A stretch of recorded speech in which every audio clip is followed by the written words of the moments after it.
Hello and welcome. My name is Dr. Raj Persaud. I'm a consultant psychiatrist. I'm based in private practice in Harley Street, London. And I'm delighted to be joined today by Anne Scoular. Anne founded and ran for many years one of the leading organizations in the country that offers training for executive coaching. But we're actually talking to her for a very different reason. She is an expert on a particular member of the royal family, and we're going to talk to her a bit about that. Now, it may seem at first that our conversation seems a bit historical, but I think it's really kind of opposite at the moment because the royal family is so much in the news. There's Meghan and Harry and their documentary. There's the Crown, the recent death of the Queen. And I think that I've read her thesis, which is on a member of perhaps one of the most famous members of the royal family, and she'll tell us a bit about that in a minute. I know I'm remaining enigmatic a little bit as to who that is, but I think it tells us a lot, also the story about the nature of celebrity and how lonely it can be for people who appear to have everything, actually, in the end. And I know as a consultant psychiatrist who sees many celebrities in private practice, that is the case. So, Anne, welcome to the show. And tell us a little bit about the member of the royal family that we're going to discuss, but also tell us about, first of all, how you got interested in this member of the royal family and your connection with the subject, how you got drawn into the subject. Tell us a bit about that. Thank you. So it's Queen Victoria, and I started life as a historian. My first degree was in history a very long time ago. And I've had a long career doing all sorts of other things, diplomat, banker. And as you said, I founded Mailer Campbell 23 years ago. And I'm just stepping back from that. And I'm going back to my first love of history. But while I was running Mailer Campbell, obviously, we trained very senior leaders from around the world to coach, which I could summarize as saying, teaching them to shut up and listen. Which makes a profound difference, of course. In fact, the people who come to us are the ones who don't need it.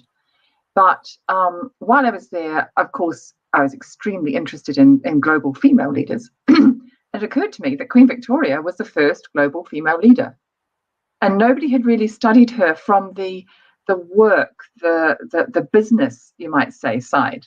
There's been a lot about her and her dresses and her relationships with her children and so on. But looking at her as a person with a global role who had a massive day job hadn't been done before. And so I was very interested in that. I did a master's thesis in it in my spare time. And I think this is particularly interesting because of the sorry, something went wrong with the sound there, but can you hear me all right? Yeah. I think this is particularly interesting because of the notion of we live in a patriarchal society, maybe less so, but Queen Victoria at the Victorian age was in a very patriarchal society. So I'm very interested in the challenges she faced because I think they replicate the challenges that female leaders today face, because there's a male-female dynamic, which I think becomes very relevant when men have a woman who's a boss, for example. And I still think that hasn't gone away as an issue. What are your thoughts about that? That's why I got specifically interested in Queen Victoria. When Hillary Clinton was running for president of the United States, I'd always thought, up until then, I'd always thought of myself as sort of post-feminist. These hugely brave women who were physically courageous, prepared to chain themselves to railings to die for the sake of equality, had been very brave, 4 generations ago. And as a result, I was able to do what I liked. Nobody ever got in my way. And then when Hillary Clinton emerged, i.e. the possibility of a woman becoming president of the United States, and there was a horrific backlash against that, not just as personified by Trump, but the thought, had we been told 5 years earlier that a fellow candidate for president of the United States who actually won would incite crowds saying to shout, lock her up. Anyway, I got very interested and I thought, it hasn't gone away. And one aspect of Hillary Clinton's femininity, as it were, that became used a lot by the media was a notion that she was medically vulnerable. There was a couple of episodes where there were health scares and the media made a big play of that. Although they didn't directly connect the two, there was this notion that women are not as hardy as men. And that still kind of lingers a bit as an issue, I think. Mm. I see it almost the reverse, that women have to do more and be stronger. You know, that old wonderful phrase, true equality will be achieved when mediocre women make it to the top. Or Ginger Rogers did everything Fred Astaire did, backwards and in high heels. It's still true. Right. So, what another thing that interests me is the notion of the Victorian era as embodying the stiff upper lip, right? And yet Victoria, we're going to find out, did not seem to be having a stiff upper lip when her beloved Albert died. And yet, if we contrast that with what happened with Elizabeth and when Prince Philip died, it seems as if actually we live in an era of a more strong kind of stiff upper lip thing going on in terms of the royal family than the Victorian age. Because in fact, she was so non-stiff upper lip, according to what I read that you said, the monarchy might have been in danger. Could you say a bit about that, the stiff upper lip? I think the causes of that, which I'd love to talk about, because I think that's very useful for people today, the causes for her crisis, 10 years of appalling grief in the 1860s after Albert died, were somewhat contextual, but it interacted with personality. I think Queen Victoria and the late Queen Elizabeth did have some things in common. And the biggest thing they had in common, which I think when both of them died, society responded to in the same way for the same reason, is lack of testosterone and therefore lack of male ego getting in their way. And both of them were exceptional listeners, quite exceptional, and asked questions. So Queen Victoria, one of the bases of her power, I talk sometimes about the different aspects of her power, the French and Raven stuff, which I think can be very usefully applied to Queen Victoria to understand how she ended up in the extraordinary position she was of the world's obviously greatest female leader ever. And part of the reason for her power is she really listened. Interference didn't get in the way of all the stuff. She absolutely listened. She listened to what people were saying, to what they were not saying. She acutely observed body language. She actually had a remarkable ability, which I think was trained rather than genetic, that she could be at a dinner party, which she was pretty much every night. There were crowds, 10, 12 people around the dinner table most nights. And she could listen to individual conversations right around the table. She had very acute hearing, but she could also differentiate. Most of us can't do that. I think it was a result of her early training. There was a lot of her early training which stood her in good stead, not from her mother, from Baroness Leighton. Let's just talk a little bit before we get into the details of the story about the fact that she was this great female leader of the world. This was an empire on which the sun famously never set, and she was the head of this empire. By the time our late Queen Elizabeth came along, the empire was dwindling, and during her reign, it kind of disappeared, basically. I mean, there was still the Commonwealth. But Queen Victoria was at the pinnacle of the greatest empire in terms of geographical reach the world has ever seen. Could you say a bit about that? Of course, it was the largest in extent. And when I grew up, I had a map on the wall with the bits of the empire coloured pink, and there were a lot of them. But it's also very interesting. I'm a historian, and I think the British Empire was qualitative, apart from quantity, it was also qualitatively different from those that had gone before. Not because the British are more fine and upstanding people, although they thought that at the time, and I'd like to think it, but simply because of an accident of history.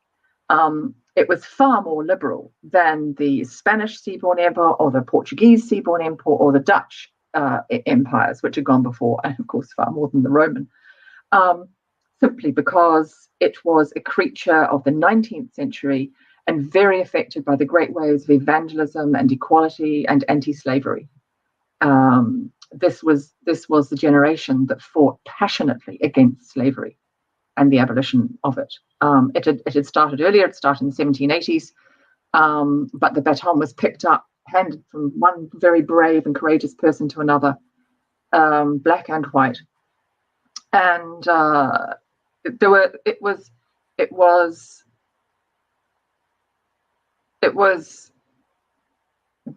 of course, fundamentally built on inequality and exploitation. And so it was unacceptable in today's terms.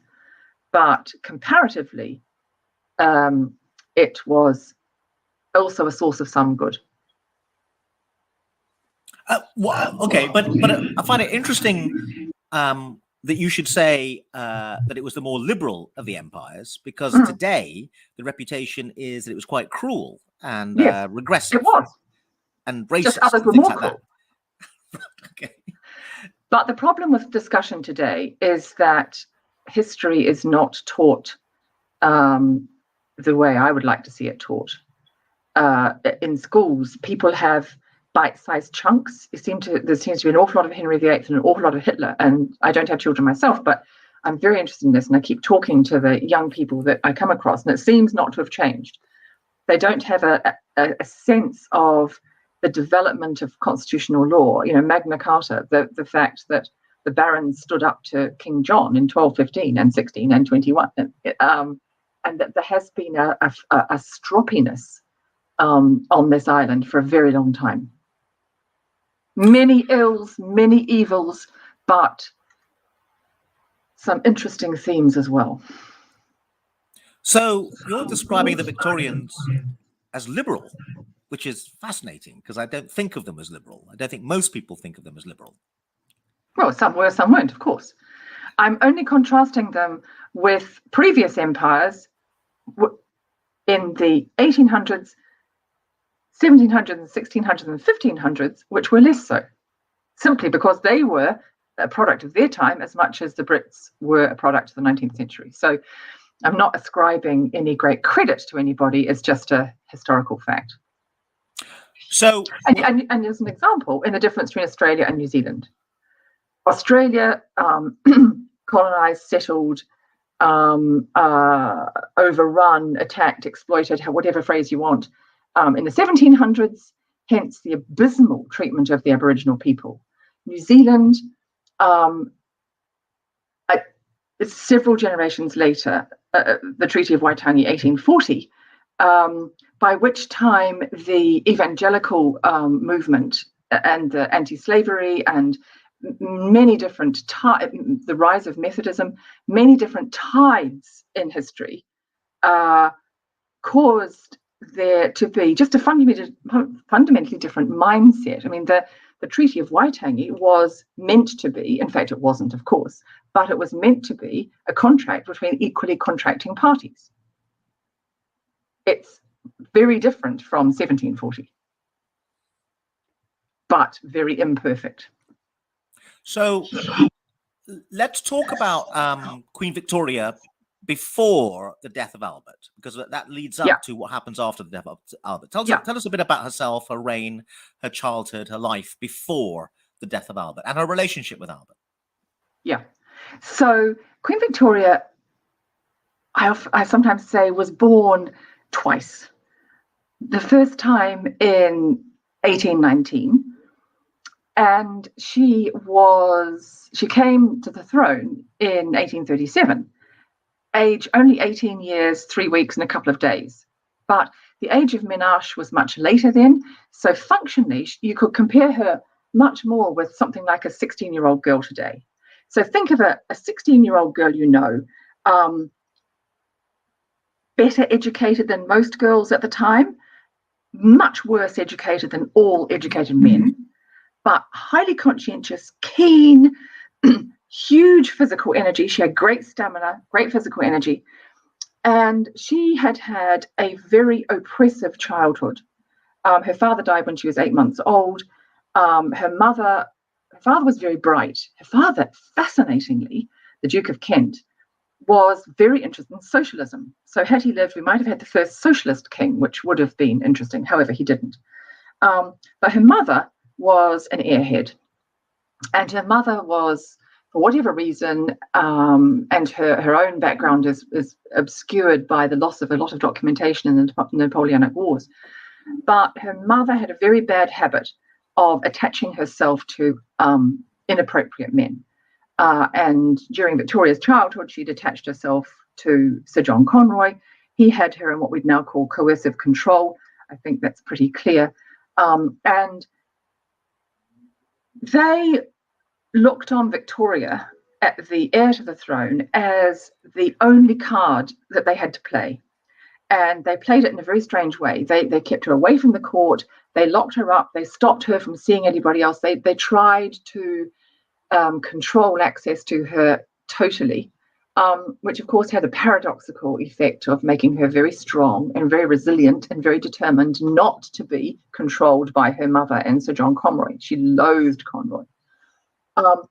So she'd had this very strange childhood, completely lonely. She was totally forbidden any childhood friends. Really fundamental in terms of her later life. Conroy wanted her to play with his two daughters. She, of course, loathed them. Her childhood diaries are available and they are unedited. There's a transcript which escaped the editing scissors. And it's very correct and proper because her governess and her mother read her diary. But it is crisp and cool talking about the two Conroy girls. The only love she had in her childhood was her dog, Dash. And she poured her love into this Cocker Spaniel. And later on, she had crushes on opera singers and things. She thought Madame Grisi was wonderful. Anyway, very lonely childhood. So from this, suddenly, she's got, at 18, but more or less 16, and a very sheltered upbringing, she's suddenly got the keys to the kingdom, literally. She's voted an income of £385,000 a year, which is a fortune in 1837. Of course, it was to cover her staff costs and running of Buckingham Palace and et cetera, et cetera. But still, suddenly she's got the world at her feet. She's young. She's quite sweetly pretty in her early years. People are astonished that suddenly this young person is the head of the whole patriarchal system. There was no question that it be questioned, which is very interesting. The rule of law. She was legally the monarch, and it was, even though in such a patriarchal society it was accepted. Like, I was in Korea. I lived in Korea before it opened up. An extremely sexist patriarchal society at the time, and I was heading up a bank office. But I never experienced patriarchy or oppression, because the deep, deep tradition of courtesy in Korean society was so strong that it was more powerful than, what do you mean we've got to deal with a female? And I think the same with Victoria. Anyway, she was queen and she had an absolute blast her first 2.5 years. She adored the first 2.5 years. She wrote in her diary, I love this work. She worked extremely hard. She exercised hard. She partied hard. She could have balls in Buckingham Palace, and they'd go out on the balcony at 4 or 5 in the morning and watch the sunrise over St. Paul's, and then she'd be back at her desk 3 hours later. She was 18. So she had this flip from quiet to extraordinarily the best time of her life, working hard, feeling she was achieving things, playing hard, having fun. She hadn't had fun for her first 18 years. And then in 1840, she marries Albert. She wrote beforehand, I don't want to get married because I actually have a temper. I'm accustomed to getting my own way, and I don't want to lose that. She knew what Victorian society was like. She sadly was let down by a sort of a coup de foudre. She saw Albert for the second time. He'd been sort of polished up in the meantime. She had met him once before, but not like this. And she stood at the top of the stairs, and there he was at the bottom of the stairs, having just come off the boat, ravishingly beautiful. And she completely fell for him. And she asked him to marry her within 4 days. It was her prerogative, not him. She outranked him. And her diary survives unedited until 6 days after their wedding. From that volume escaped the editing that came later. And we know she adored sex. So you're right, not your conventional Victorian. She had an absolutely phenomenal early few weeks of her marriage. Then within 3 weeks, she discovered she was pregnant. She was furious. And then in her first 10 years of her marriage, she had 7 children. So she was pregnant or recovering for almost all the first 10 years of her reign. She had 9 children altogether with Albert. She and Albert put together an extraordinarily impressive body of work. He was remarkable. She was a very interesting woman, and they were right across society. They were constitutionally very proper, very correct. So they supported the government as they were required to do, and far more so. They travelled all around the country. They supported everything from engineering to arts to theatre, music, painting. The early founders of the National Gallery, every aspect of society, they would do their best to lift it up, to help. She made a huge change in the monarchy's involvement in charity. She was far more generous than anybody had been before, and she set up a sort of an institutional expectation, which survives today, that the monarchy will make an enormous contribution to those who are less fortunate in life.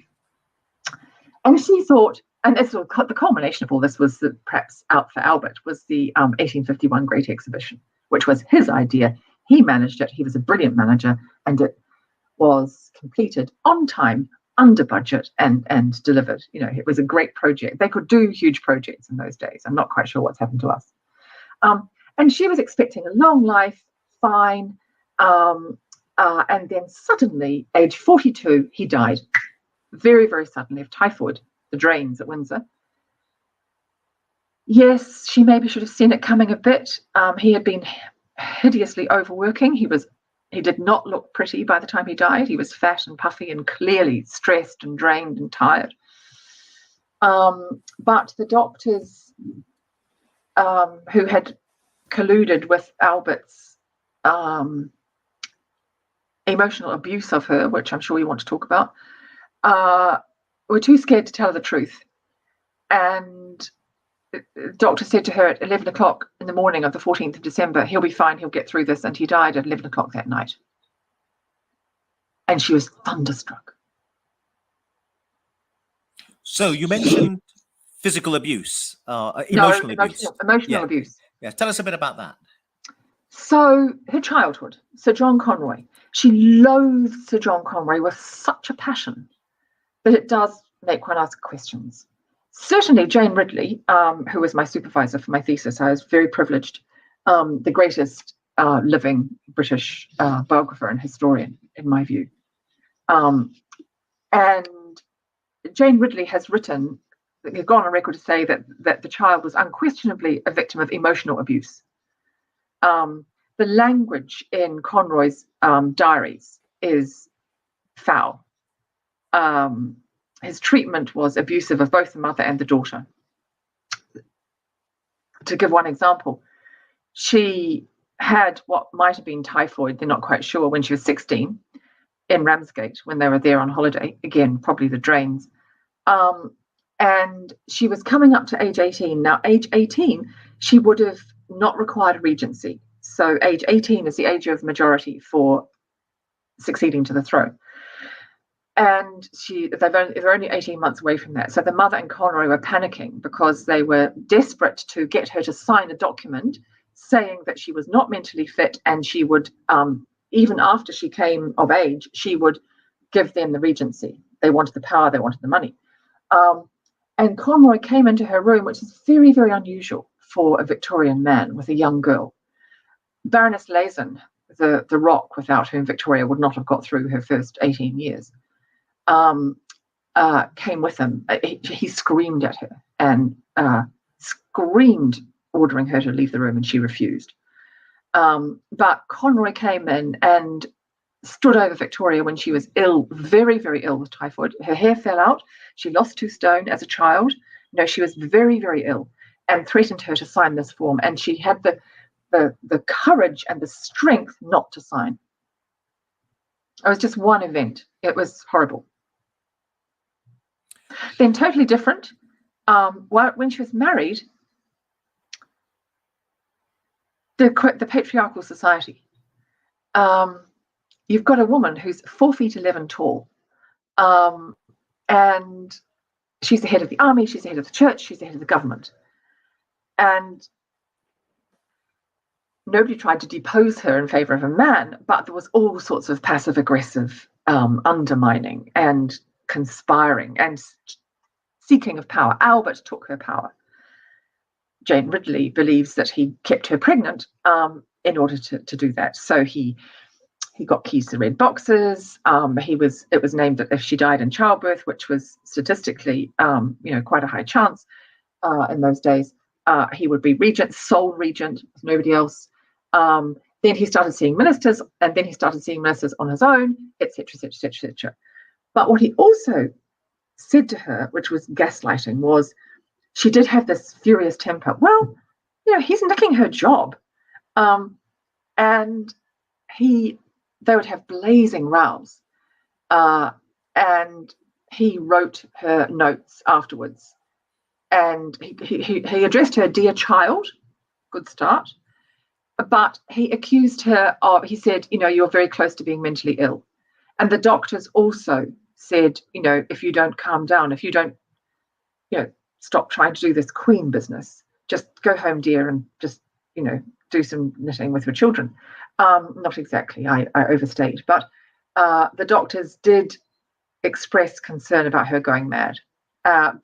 So from all sides, she was hearing from her beloved husband and from her trusted doctors, she was hearing that she was potentially going mad. They always repeated George III, and there's debate as to what his illness actually was, but they didn't know that it wasn't genetic.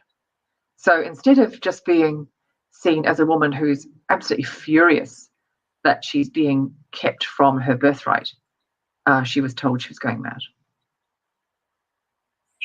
She was angry, yeah, that she was being kept from her birthright, but did she do anything about it other than shout and scream? Great question.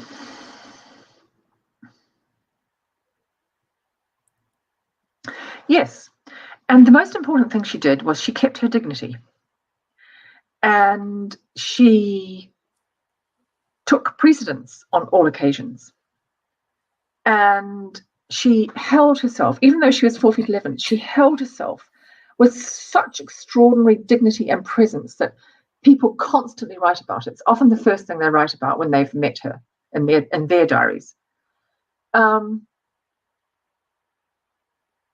She argued back, and Albert wasn't evil at all. He was the greatest king we've never had. He was an extremely sensitive, intelligent, highly educated man, and he took on this role because he wanted to bring about a liberal Europe.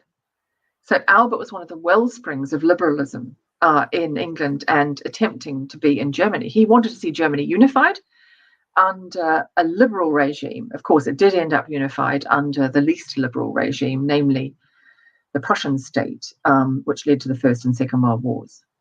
And Victoria fought against that. I can give you some examples, but it was after Albert died. Okay, but I thought she was the boss. I'm slightly surprised that Albert was able to manipulate her or manipulate the system. It seems to me that she, from what you're telling me, I'm just now rolling the dice as a psychiatrist, that she the attachment she had to him got in the way a little bit of her ability to be assertive with him, I think. That's precisely so. But also, I mean, this is one of the 5 things, if we get to that, on why I think her crash, her grief after Albert died was so extreme. And the 5th, but let's talk about it now, is identity. And she was in an impossible position in terms of her identity. So on the one hand, she was indeed the boss. Constitutionally, she was head of everything. And things that mattered far more then than now, like the church.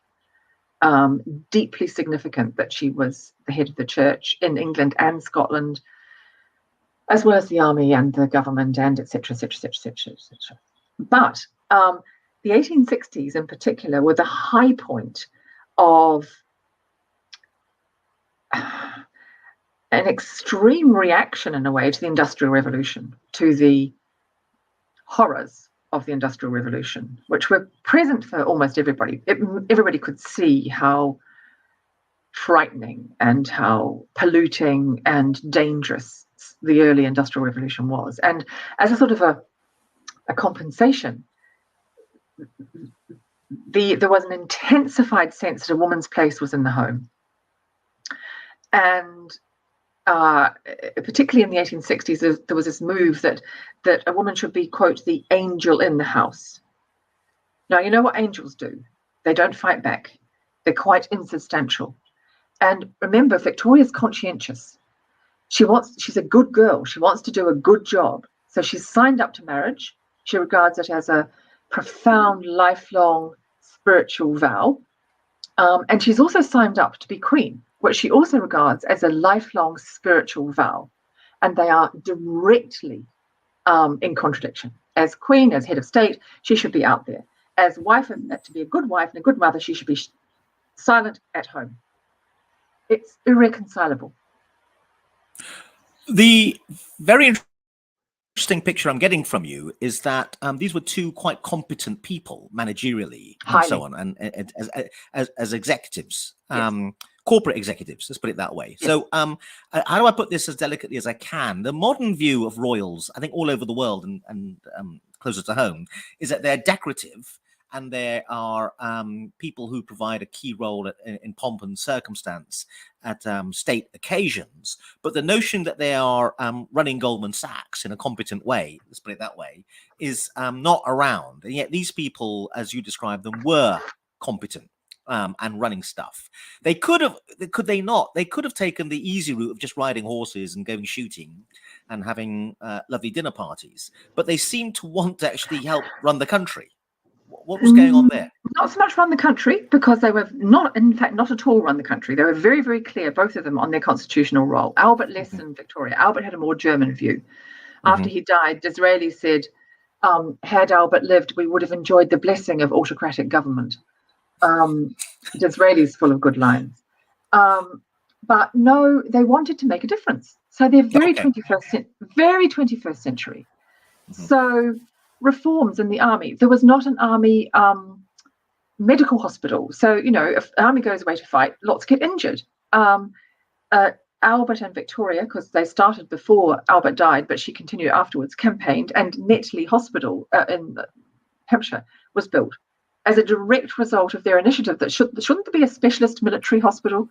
The 1851 exhibition, painting, the National Gallery being started, which they encouraged, but not just in London, all around the country, all sorts of things. They would lend their name to, they gave money to support things.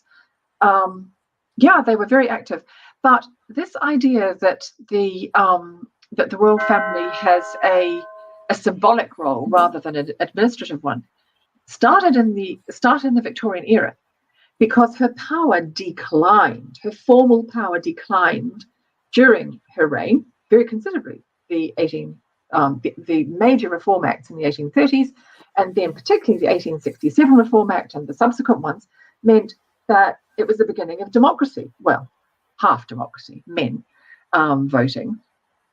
And suddenly, in the 1830s, and just after Victoria came to power, cabinets were still formed by chaps having a chat.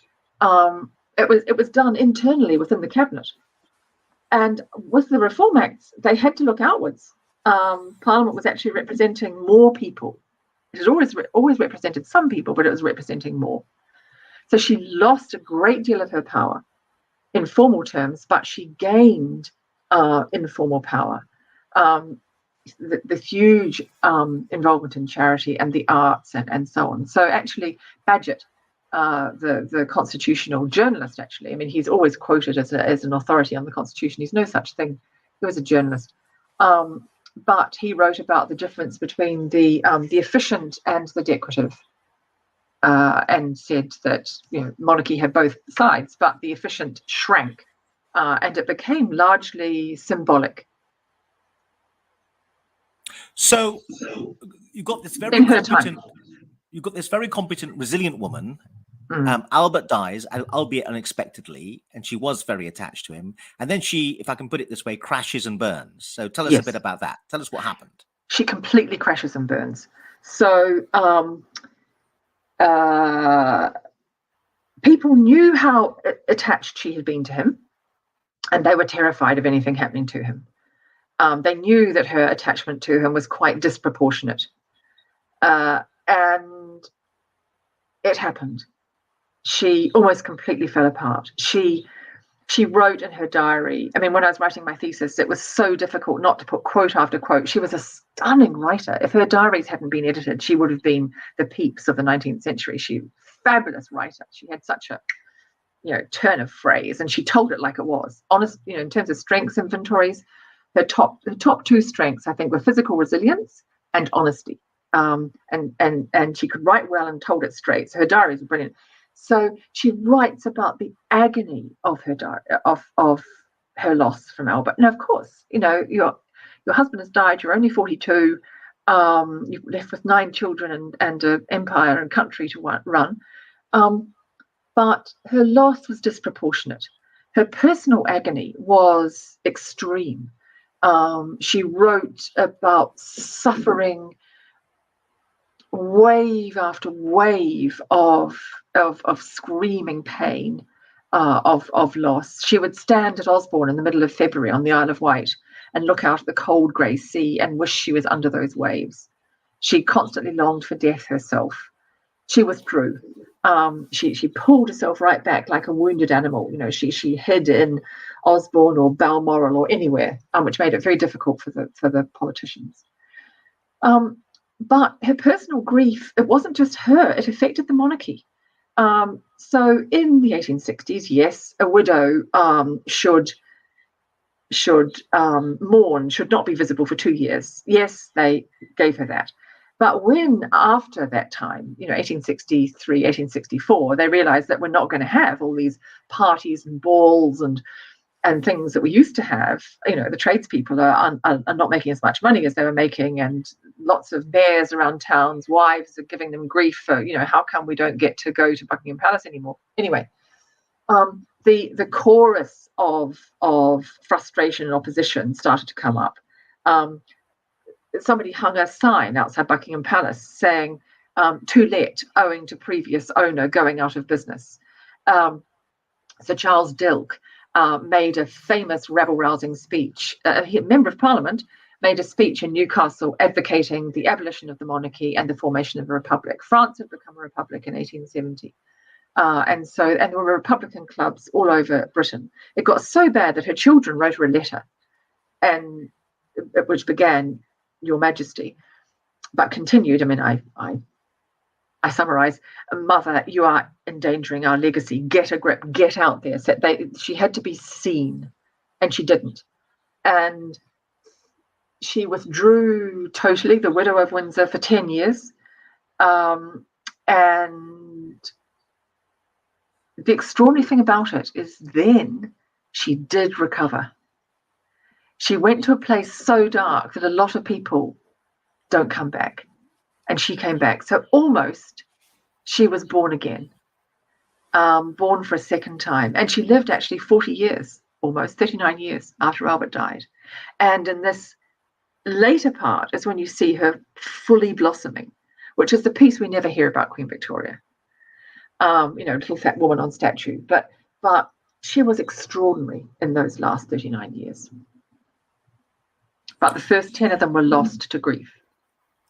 So let's talk about this, because I think this is very interesting as a psychiatrist, because modern therapy and psychiatry says that people like her need treatment. Yes. She didn't seem to get any treatment, exactly. treatment, and then she recovered. So the notion that there may be a natural recovery rate, or that people can get themselves well by themselves, or there are other processes outside what modern medicine thinks has to be delivered today, is really interesting in this particular case, because there's no doubt she was really ill, right? Yes. And yet she got better and she got really well. It's one of the few cases in a way in history that we can say that with some certainty. And we also know, as from what you're telling me, correct me if I'm wrong, that she never had any formal treatment as we would recognize it. So that's really fascinating as to what happened that got her well. What got her well? Yeah. Is a really interesting question. So shall I take the 5 things that I think made her ill, and then how she recovered from each of them. Because I think Okay. the answer is all of what you say, actually. Okay. She had some components of treatment that we would give her today, but she got it for herself. And Okay. this is the bit that I really want to be talking about, because whenever I talk about this, somebody comes up to me afterwards and says, Anne, thank you so much. This helps my brother or my sister-in-law or whatever. So why did she go so bad when it had been so good? Answer one, insecure attachment. So, the theory that roughly, well, I'm not going to try and explain attachment to you, but that roughly 40% of the population don't form secure attachment bonds with their primary caregiver in a very early childhood. And therefore, they're never really able to internalize a sense of being safe. And in Victoria's case, why did she do this? This is the work of John Bowlby and particularly Colin Murray Parkes, who took Bowlby's work. Bowlby, great British psychologist of the last century, and who developed the concept of attachment theory with Ainsworth and so on. And Colin Murray Parkes took it and applied it to severe grief. And Parkes wrote that Victoria had insecure attachment, but he didn't explore it any further. I actually wrote to him. He's, I think, still alive. I wrote to him a few years ago in the nursing home where he is in North London and said, can we talk about this? But I sadly didn't get a reply. He may not be very well. Anyway, insecure attachment meant that she didn't have that safe, internalized safe space inside, which is why she clung to Albert inappropriately. And clung to prime ministers and clung to anybody that she tried, sort of desperately seeking. I mean, the television programs say that she was clinging to Lord Melbourne to seek a father. No. Too easy, too simple, not true. She was seeking any strong attachment figure. Now, as it happened, Albert was very good looking and clearly extremely good in bed. But he himself had insecure attachment. His childhood had been as distressed as hers, but of course his form of insecure attachment was avoidant, i.e., withdrawing from society, run away, not, so she's wanting more, he's thinking no, love and lust can get a couple a long way. So one is insecure attachment. Now, why did she have that? Bowlby and Parkes say from their research, I mean, there's now 60, 70, 80 years of research on this, say that the loss of a parent between the age of 6 and 12 months is statistically highly predictive of forming insecure attachment style later in life. I know I'm talking about attachment as if it's a trait and a thing, and it's not. It's contextually derived, but let's leave that to one side. Her father died when she was 8 months old. So straight away, you can see that she is likely to be insecurely attached. But it doesn't mean you're doomed if you lose a parent in that sensitive years. What matters is if the remaining parent can create a safe space for the child, or somebody, doesn't need to be a parent, somebody, the primary caregiver, can give the child security and safety. Her mother probably didn't. Her mother was scatty. But there were lots of nurses around who did. So it's hard to get to this. And then clearly, Sir John Conroy made things a lot worse. So one, insecure attachment. Two, people who have insecure attachment are vulnerable to a thing that was called complicated grief. It's now called prolonged grief. So complicated grief, capital C, capital G, it's a thing. 7 to 11% of the population gets it. We all of us sadly suffer great losses in life on the whole, parent, spouse, God forbid, a child. Almost all of us mercifully do recover, natural healing. But for 7 to 10, 11% of the population, they don't. And this new name that they're now calling it, prolonged grief, is better because it's very intense, as Victoria unquestionably had, and it's prolonged. Most of us, thank God, we get a little better after the first year and quite a bit better after 2 years. It's never the same, but we really can function. So people who have insecure attachment are vulnerable to complicated grief. People who have complicated grief are statistically more likely to have periods of social phobia. I'm absolutely sure Victoria had social phobia after it, because her reluctance to go out, she's highly conscientious, she'll do what prime ministers ask her, but she wouldn't open parliament, etc. It has all the hallmarks of social phobia. The person who's written about this most is her great biographer, Elizabeth Longford, who writes when one prime minister bullied her in 1867, I think, to go and to open parliament, how the people standing around her in parliament were shocked to see the state that she was in. She kept her dignity. People from more than 6 feet away wouldn't see it, but she was absolutely rigid and yet slightly shaking, and she had a few little tears in her eyes. She was clearly in a terrified state, which of course was further bullying. So those three things are derived from the context. The fourth thing, I think, is completely different. Why she went so downhill for those 10 years, and that's burnout. This is where I see so many parallels with my clients, and I'm sure you with yours. She's a highly conscientious woman. There's a huge workload. The empire is expanding all the time. The reach of government is expanding within the UK. It's just the Foreign Office when she started, and then the Home Office does more and more and more, and there's customs and the arts and etc. Not education until later in her life. And she wrote 6 million words in her lifetime. She was handling, when Albert was still alive, about 80 major dispatches a day, and it builds up. But the 1860s was the most difficult time in European history during her reign. The Franco-Prussian War, the Austro-Prussian War, etc. And so she's got this avalanche of work coming across her desk. She's grief-stricken. And the man who had managed it all, because the good thing that Albert did for her was he was essentially her private secretary. He was superb at managing the paper flow, at brief, and making sure she had the right briefing, the right notes.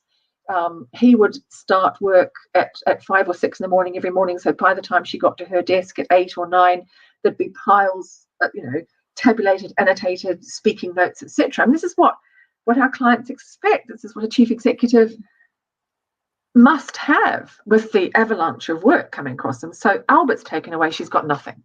There were 2 doddery old chaps. One died in 1866 and the other was useless. And the cabinet, because of their increasing power, had never liked Albert, and they banned her having a private secretary. And she wasn't allowed a private secretary until 1867, when the doddery old chap was appointed. And her first true private secretary wasn't until 1869 with Ponsonby, Henry Ponsonby. Saved her life. And then the last thing, which I've already talked about, why she went so downhill, was identity. So she had this irreconcilable thing between being monarch and Victorian wife, and suddenly it's avalanched again, and now she's a widow, which she didn't expect. And Professor Catherine Shear at Columbia, the Institute for Prolonged Grief at Columbia University. So if anybody listening to this knows somebody who's experiencing prolonged grief, there is the answer. The treatment is available today. There are treatment paradigms. The Center for Complicated Grief at Columbia University, and there's a ton of absolutely first-class stuff, both for clinicians and for the public, on the website. You can download it. It's terrific. And you asked, did she have treatment? Well, how did she get better? How did she get better? If she had gone to the Center for Prolonged Grief in Columbia, one of the things that they would have advocated is a series of 16 counselling sessions, a structured intervention. She didn't have that. She had a taste of it. So Norman MacLeod, the Reverend Norman MacLeod, the moderator of the Church of Scotland, the Presbyterian Church, which she was also the chief of, was superb. I mean, I want to write an article about him one day. He was actually very like what a trained counsellor would be today. He had 3 sessions with her when she was in Scotland, and it made a noticeable difference. And then he got the call to go to India, and then he died. And so it didn't continue. But had she gone to Columbia, they would also have encouraged her to do journaling. So she wrote her way out of it. But what they also would have said was vital was what they call companionship. So Victoria had never had a friend, remember, as a child. And she didn't as an adult, because Albert took her away from the court as part of his own control. And John Brown. So if you've heard of Victoria, you've probably heard of John Brown, who was her Highland servant, very menial initially, and became very important. He was with her 18 years, and he became a primary relationship for her. And they used to say that insecure attachment, you're stuck with it for life. And we now know that, of course, you're not. That if you can form a secure, strong relationship with somebody who is securely attached, then you can rebuild. And of course, Catherine Shear points out the neuroscience of this is that we've got so many neural connections in the brain that we've got to reform after a great shock, that we're exhausted and so on. And we need support. And she had it in John Brown. Were they sleeping together? Almost certainly not. Was he her first true friend? Definitely. And I think it made a difference. He was a solid rock. He was utterly loyal. All the courtiers hated him with good reason. She didn't care. He drank, he swore, he died of cirrhosis of the liver. She didn't care. He was implacably loyal to her, and he was utterly solid. And that helped. So the journaling helped, the solid relationship helped, and the social phobia, I think she got over on her own by doing good, plain behaviorism. As you know, behaviorism is a good answer to phobias, which is, graded exposure therapy. It didn't work. It made her worse if somebody dragged her to Parliament against her will. But in the late 1860s, when she got a little bit of courage and she could manage her own exposure with the public, she went to Wolverhampton to unveil a statue to Albert. She controlled it. She was in charge. She can control her exposure. She did not find it an aversive experience. She found it actually quite enjoyable. So she did more and more and more. She was her own therapist. Tell us a bit more about John Brown, though. I mean, he was a courtier. Who was he, and how did he suddenly come to prominence? He was a Scots gillie. So he was responsible for mucking out the ponies and escorting them on trips up the mountain and standing around in a kilt, looking very, very attractive. He had magnificent legs, and Victoria liked beauty. All the men in her life were beautiful. Okay, but she hung out with him when she was in Scotland, or she hung out with him down south. Albert, when her mother died, which of course was the same year as Albert, so that's another reason why she was flung into this deep grief. When her mother died, and she lost it in March of the same year, Albert thought that it would be helpful for her to get some fresh air, and encouraged John Brown, who had been his gillie, to become her gillie, to take her on pony rides and so on, and get fresh air. So the most perfect authority on this is not some academic treatise. It's the movie Mrs. Brown with Judi Dench and Billy Connolly. A lot of the other stuff I'd rather not comment on because, but that movie is historically super accurate and captures it. Anyway, captures the relationship. Captures the relationship between Victoria. Captures the relationship. And John And then Brown. After Albert died, her daughter Alice thought, her mother was in such a terrible state. Alice thought, she needs fresh air. She liked that gillie in Scotland. They brought her down to the Isle of Wight, brought Brown down to the Isle of Wight. And he began taking her for pony rides and so on. And she began to trust him. She had a very good sense of judgment of people. She could tell she could trust him. So she trusted him more and more. He ended up carrying state documents between one party and another, which made the courtiers hate him even more. But he was by her side until he died. He became like her principal servant. Well, this has been fascinating talking to you, but we're running out of time a little bit. I just want to ask you something else. What was her own understanding of what was happening to her? We would call it various modern names like clinical depression, or you use complicated grief. Now, there is a psychological power to labeling something in the way that you did, right? Because it begins to shape the way we think about it. And in the modern world, if you label it complicated grief or clinical depression, there's a natural logical implication, which is you need professional treatment. Okay, there's an action plan that is suggested by the terminology. That's the power of the terminology. And sometimes the terminology, in my view, is not helpful because it doesn't suggest an action plan. Yet people seem to want to be labeled in this modern world for various reasons, and often they don't quite see that it may not actually be helpful, right? So the language is very important. It reifies what did something. Yes, exactly, which may not be quite as real as people think it is. Diabetes is real because there's a blood test and stuff, but everything else after that, in terms of clinical depression, anxiety, people love these terms as if they're referring to diabetes, and they don't quite understand that they're not necessarily. And that's a bit scary. But anyway, in a way, people need a way of thinking about something. Sometimes diagnosis is a useful way of thinking. If you turn up to casualty with sudden crushing chest pain, the fact you may be having a myocardial infarction is a very useful label, right? But it's a useful label because it leads to an action plan that can save your life. Now, what was her way of thinking about what was going on? Because you wouldn't have used words like complicated grief. It didn't exist back in the day.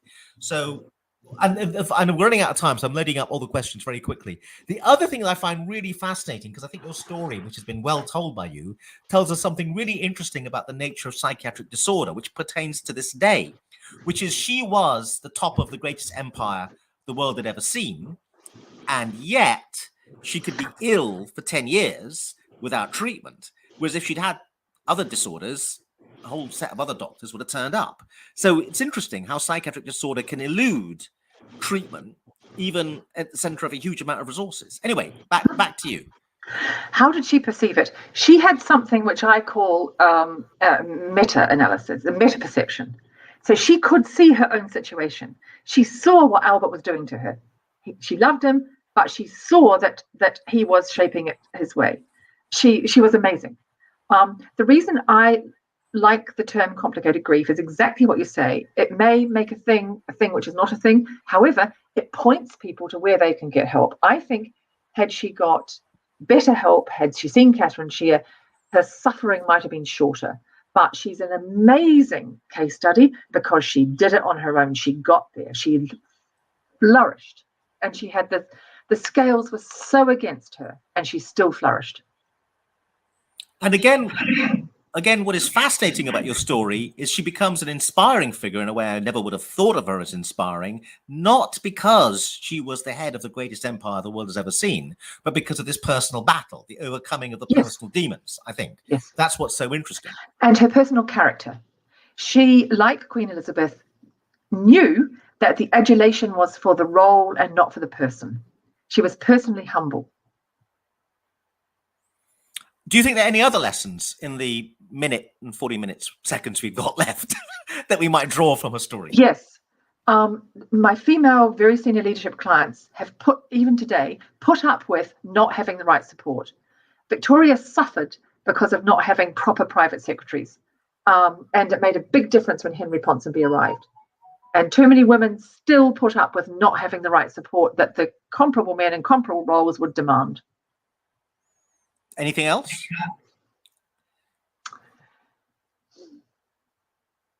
She was able to have fun, leaving aside the 1860s. You know, she had a huge job and she was still able to find satisfaction and fun in it. I think a lot of people, she worked exceedingly hard, but she had fun. But she also had huge physical stamina. People need that for the job. So in the 30 seconds we've got left, male chief executives will think nothing of going out for a round of golf as a way of doing business, right? But they're still having fun, okay? So men may take their jobs seriously. Many men don't have fun. They take their jobs too seriously, in my opinion. Yes. quite often. But do women in particular have a problem with the notion of having fun? Women, the theory goes, you're going to slap me down for this gender difference point, I'm sure. Women tend to have a more strong sense of responsibility. There could be evolutionary psychology reasons for that, but they tend to be way more responsible when they're in a role in terms of taking responsibility for doing the job well, more so, in my opinion, than many men. And does that sense of responsibility overburden them so they don't think of fun as being a very important part of what survival is about?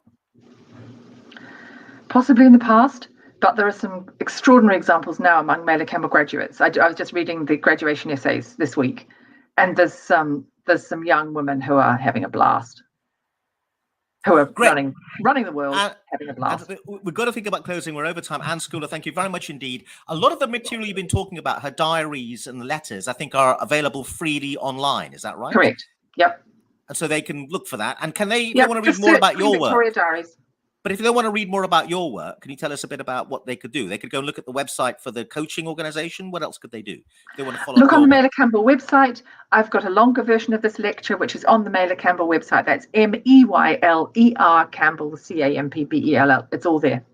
Great. Anne Scoular, expert on Queen Victoria and also an expert in training executive coaches. Thank you very much indeed.